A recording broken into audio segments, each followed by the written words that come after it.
नमस्कार दोस्तों, मैं विनीत पांडे और लगभग पेपर के 15 दिन रह गए हैं। बहुत सारे बच्चे मुझे कहते हैं कि सर पेपर वन पे आप ज़्यादा बात नहीं करते या कर नहीं पाते। दोस्तों, ऐसा नहीं है कि मैं पेपर वन पे बात नहीं करना चाहता या नहीं कर पाता। एक्चुअली पेपर वन जो एक ऐसी चीज़ है जिसे बहुत ज़्यादा बच्चे सीरियसली नहीं लेते, और हमारा मेन कंसर्न ये होता है कि बच्चों को स्ट्रेटजी बता दीजिए। अवेलेबल मटेरियल तो ऑलमोस्ट सबके पास है। दोस्तों, चूंकि 15 दिन रह गए, तो अब क्या है, यहां पे आपको गाइडेंस की ज्यादा जरूरत है। पढ़ाने के लिए तो इतने सारे लोग हैं पेपर वन के कि और कोई भी आपको अच्छे से पढ़ा देता होगा, लेकिन सवाल यह है कि 15 दिन और एग्जैक्टली आपको क्या करना है। दोस्तों, इससे पहले कि मैं आपको गाइड करना शुरू करूं, हम टीचर्स की एक आदत होती है। टीचर्स हमेशा अपनी बात को कहने के लिए किसी न किसी एक एग्जाम्पल का प्रयोग करते हैं। एक पानी का बहुत बड़ा जहाज समुद्र के बीचों बीच जाके अचानक से खराब हो गया। सब कुछ बंद, सब घबरा गए। लगभग 4-5 हजार लोग उसके ऊपर थे। सब के सब डर गए कि अब क्या होगा, उनके भविष्य का क्या होगा। जो कप्तान था जहाज का, लगभग 50-55 साल का आदमी, जो कि अपने आप में काफी एक्सपीरियंस्ड आदमी था, उसने अपनी पूरी कोशिश की कि जहाज दोबारा स्टार्ट हो जाए। जहाज के ऊपर बहुत सारे इंजीनियर्स थे, जो मरीन इंजीनियर्स थे, जितने भी लोग, सबने कोशिश की कि जहाज स्टार्ट हो जाए, कैसे भी हो। नहीं हुआ। वो ऑक्सफोर्ड के थे, वो कैम्ब्रिज के थे, हार्वर्ड के थे। जब सब परेशान हो गए, सब पैनिक हो गए, तो उसी जहाज पे एक और बूढ़ा आदमी था, लगभग 70-75 साल का। एक बूढ़ा सा, थोड़ा निराश सा व्यक्ति लग रहा था उसे देख के कि काफी अकेला बैठा हुआ है। वो आया और उसने कप्तान से कहा कि मैं ट्राई करना चाहता हूं। सब चौंक गए, सब उसके चेहरे की तरफ देखने लगे। कुछ ने हंसते उसके चेहरे की तरफ देखा, कुछ को गुस्सा आया कि जहां पे बड़े बड़े इंजीनियर्स फेल हो गए, ये बूढ़ा आदमी जो देख के भी एक आम आदमी लग रहा है, ये क्या कर लेगा। बट मरता क्या ना करता। कप्तान ने कहा ठीक है, आप अपना लक ट्राई कीजिए। उस आदमी ने कहा कि मैं मेन इंजन केबिन के अंदर जाना चाहता हूं। वो उसे लेके गए वहां पे। तो वहां पे बहुत ही सकरी सी जगह थी, एक आदमी अकेला जा सकता था, एक इंजीनियर। तो वो गया अंदर। अंदर गया, 10-15 मिनट के बाद वो बाहर आया। उसने कहा मुझे प्रॉब्लम का पता चल गया है, एक हथौड़ा लेके आइए। कप्तान ने सबसे बड़ा हथौड़ा मंगवाया। उस आदमी ने मुस्कुराया, कहा कि इतना बड़ा हथौड़ा नहीं। कप्तान ने कहा प्रॉब्लम तो बहुत बड़ी है।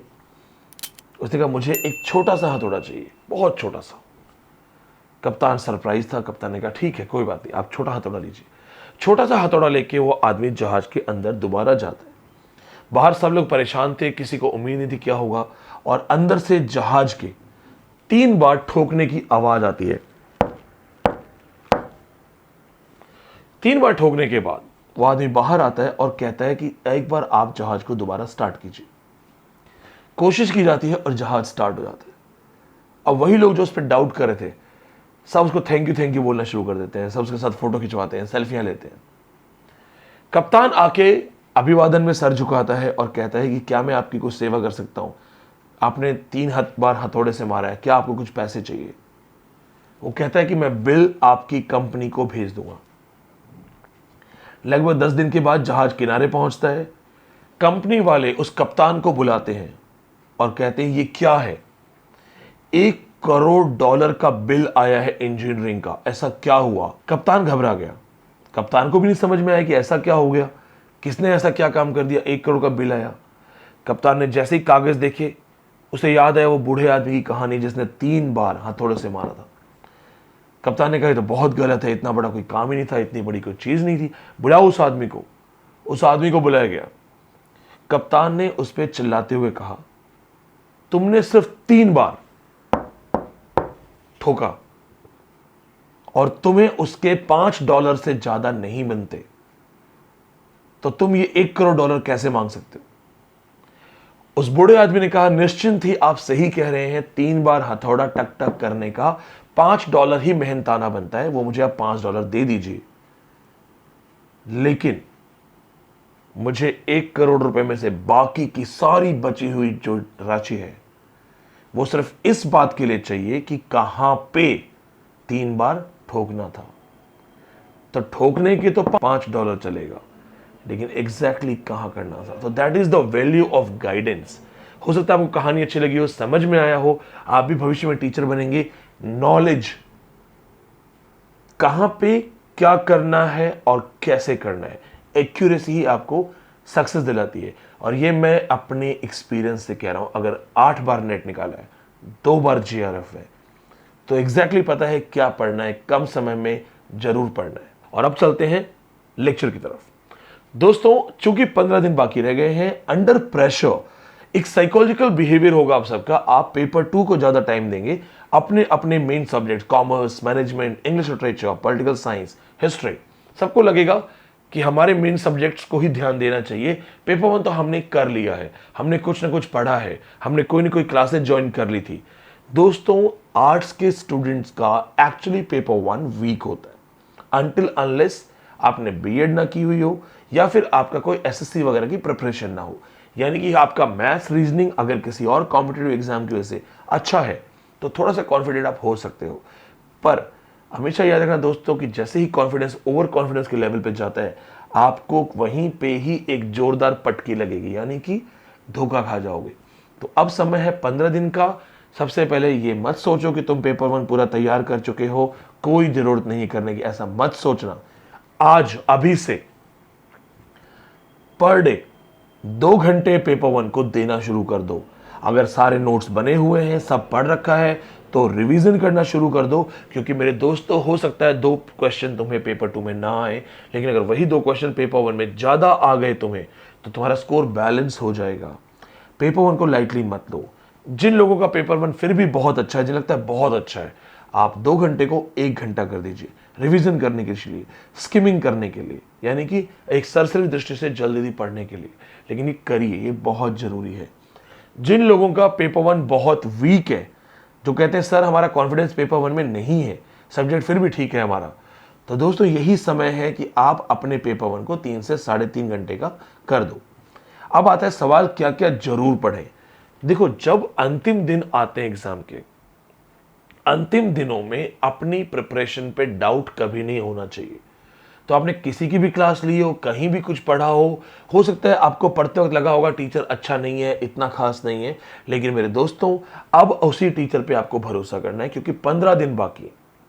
साइड चेंज करने का मौका, स्ट्रीम चेंज करने का मौका या नया टीचर ढूंढने का मौका अब नहीं है। 15 दिन है, जिस टीचर ने जो पढ़ाया है, जो मटेरियल सामने है, उसको टारगेट करो और सरफेस लेवल पढ़ाई करो। सरफेस लेवल पढ़ाई मतलब ढूंढ ढूंढ के नोट्स बनाने की जरूरत नहीं है। अब ये मत सोचो कि एक कोई और नई चीज में ढूंढता हूं, आज मैं और ज्यादा इन डेप्थ जाऊंगा तो कुछ नया मिलेगा। ये समय नहीं है। आपने 100 टॉपिक पढ़े लेकिन आपने रिवीजन एक बार भी नहीं किया, आपको पेपर में 100 में से सिर्फ 20 टॉपिक याद है। वो 20 क्वेश्चन करके ज्यादा स्कोर आएगा, या दूसरे स्टूडेंट ने 100 टॉपिक पढ़े, 100 से ज्यादा आगे जाने की कोशिश नहीं की, लेकिन 100 टॉपिक्स को बार बार रिवाइज किया, उसको पेपर में 50 याद हो गए, किसी को 70 याद हो गए। पास कौन होगा दोस्तों? वो जो आपसे ज्यादा याद करके जा रहा है। करत करत अभ्यास जड़मती हो सुजान, रसरी आवत जात पाथर पड़त निशान। This is the need of the time. इस वक्त रिवीजन पे ज्यादा फोकस करो, रट्टा मारो। आप समझने का टाइम गया। ये मत सोचो कि मैं तो एनालिटिकल पढ़ता हूं, मैं टॉप यूनिवर्सिटी से हूं, मुझे तो सर बिना समझे समझ नहीं आता। रट्टा प्रणाली को हम बढ़ावा नहीं दे रहे, लेकिन क्या करोगे, तुम्हारा एग्जाम रट्टा प्रणाली को बढ़ावा देता है। We don't support mugging up, I personally don't support mugging up.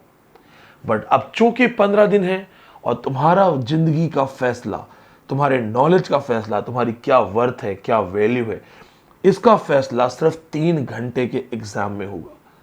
उस 3 घंटे में तुम्हें नॉलेज बहुत है, लेकिन एक पर्टिकुलर पॉइंट तुम्हें याद नहीं आया। तुम्हें नहीं याद आया कि सजेस्टोपीडिया जो टर्म है वो किसका है। तुम्हें एकदम याद नहीं आया कि जो लैंग्वेज एक्विजिशन थ्योरी में कौन सा प्रोफेसर क्या कहता है। तो वहां पे बहुत बड़ी गलती हो जाएगी। अगर तुम्हें नहीं याद आया कि कितने तरह के सर्वेज हो सकते हैं, सैंपल सर्वे में, क्लस्टर सर्वे में डिफरेंस क्या है, अगर तुम्हें नहीं याद आया कि एक रिसर्च हाइपोथेसिस के स्टैंडर्ड्स किन किन तरीके के हो सकते हैं, तो दोस्तों कोई ये नहीं कहेगा कि इसको नॉलेज था, लेकिन वो एक पर्टिकुलर मोमेंट पे याद नहीं आएगा। वो आपको एक बहुत बड़ा FAIL लिख के दे देंगे, फेल, और ये बहुत ही बड़ा ठप्पा लग जाता है। मेरा कहने का मतलब ये है, ना तुम्हें इस वक्त शेक्सपियर बनने की जरूरत है, ना सूरदास बनने की जरूरत है। अपने आप को महान राइटर, महान नॉलेजेबल बनाने की कोशिश मत करो, क्योंकि ये 15 दिन का समय एग्जाम क्वालिफाई करना है।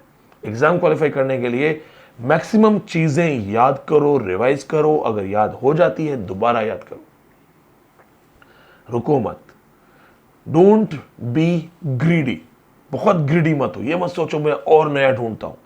एक और खास बात बताता हूं, अगर आप ग्रुप में पढ़ रहे हैं या आपके 4-5 दोस्त आपके साथ पढ़ते हैं, तो हमेशा ऐसा होता है कि हमें अपना जो दोस्त है वो ज्यादा इंटेलिजेंट लगता है। ह्यूमन नेचर है, ठीक है। जैसे जब आप किनारे पे बैठोगे ना और पानी के अंदर समुद्र में जो जहाज होता है, तो जो सबसे दूर जहाज होता है, जो धुंधला धुंधला दिखता है, हमारा मन करता है उस जहाज पे जाने का। अंदर से फील आता है कि वहां कैसा लाइफ होगा, वहां से समुद्र कैसा दिखता होगा। तो हर कोई दूसरे के जहाज में जाना चाहता है, यानी कि दूसरे की थाली का लड्डू बड़ा लगता है। तो आपका फ्रेंड बहुत पढ़ रहा है, उससे घबराने की बात नहीं है, इंस्पिरेशन लेने की बात है। ये मत सोचो कि उसको बहुत कुछ याद है, मुझे तो याद ही नहीं है, अब कैसे होगा। अब जो कुछ स्टूडेंट्स ऐसे हैं जिनका हाल वो वाला लेवल है, गिव अप, इस बार नहीं हो पाएगा, अगली बार देखते हैं। आपको पता है, जब आपने किसी को कहते हैं, पापा को, मम्मी को या दोस्त को, कि यार इस बार नहीं हो पाएगा, अगली बार देखते हैं, अगली बार पूरी ताकत लगाएंगे, मेरे दोस्त तुम अपने आप को बहाना दे रहे हो, एक्सक्यूज दे रहे हो। तुम अपने पेन को, अपने फेलियर को एक एक्सेप्टेंस दे रहे हो कि कोई बात नहीं, मैं अगली बार करूं। अगली बार करना बुरी बात नहीं है, लेकिन पहले ये करो, पहले यही चाहिए। तो पहले ये बोलो कि जो होगा देखा जाएगा, मैं तो अभी करूंगा।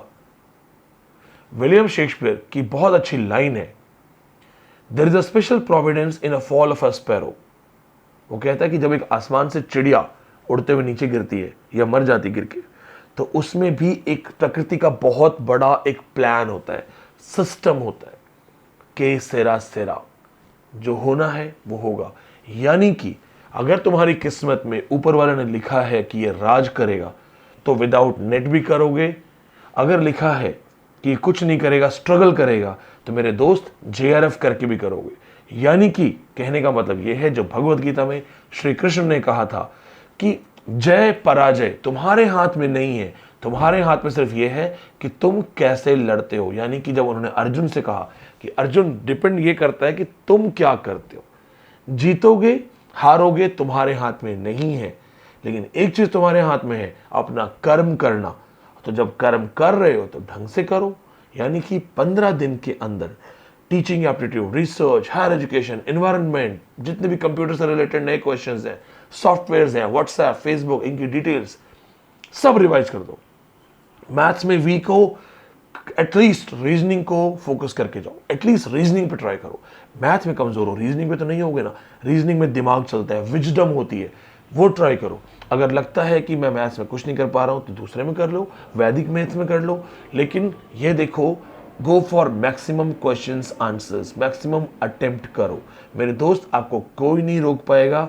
आपका पेपर 1 भी हाई स्कोरिंग होगा, आपका मेन सब्जेक्ट भी हाई स्कोरिंग होगा। मैं इस मैसेज के साथ इस वीडियो को एंड करना चाहता हूं। गिरते हैं सहसवार मैदान जंग में, वो तिफल क्या करे जो घुटनों के बल चले। तो अपने दम पे जिंदगी जीनी है। ये 15 दिन है, इतना पढ़ना कि जिंदगी भर बोलो कि वो 15 दिन जैसी पढ़ाई मैंने कभी नहीं की है। वो मेरे 15 दिन मुझे जिंदगी भर याद रहेंगे। अपनी जिंदगी की सबसे खूबसूरत, सबसे बेहतरीन, सबसे हार्ड वर्किंग वाली पढ़ाई अब कर दो और तुम्हारा जेआरएफ होगा। इस वीडियो के रेफरेंस में मुझे बता देना कि सर मैंने आपका ये वीडियो देखा था और मेरा जेआरएफ हुआ। जय हिंद, जय भारत।